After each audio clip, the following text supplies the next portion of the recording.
किसी ने बड़ा खूब कहा था कि वालिदैन जो होते हैं वो आपके प्रोफेशन के ख़िलाफ़ नहीं होते, बस वो आपको गरीब नहीं देखना चाहते। ठीक ऐसे ही इस्लाम आपके अमीर होने के ख़िलाफ़ नहीं है।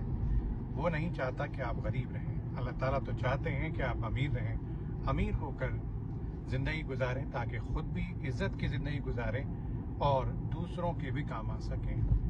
हाँ, इस्लाम अगर किसी चीज़ से डरता है तो वो डरता है इस बात से कि अमीर होने के बाद आप मुतकब्बिर ना हो जाएं, आपके अखलाक ख़राब ना हो जाएं, आपके हालात ऐसे लोगों की तरह ना हो जाएं जो अमीर होने के बाद बिगड़ जाते हैं। इसीलिए अमीर होना कोई बुरी बात नहीं है, अमीर होना मतलूब है। इस्लाम तो चाहता है कि आप पैसे वाले बने, ऐसे लोग बने जो हाथ जिनका ऊपर हो, हमेशा देने वाले हों, लेने वाले ना हों।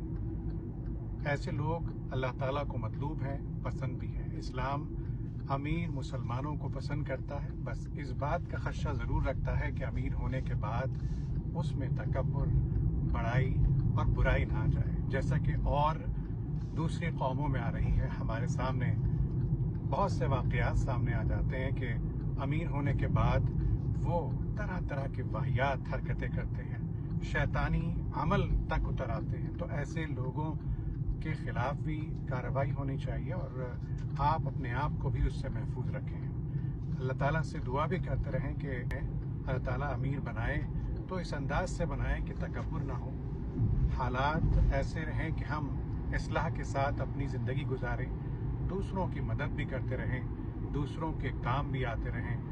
दूसरों की मदद करना, दूसरों के काम आना, ये अमीरों का वो सवाब है जो गरीबों को नसीब नहीं होता।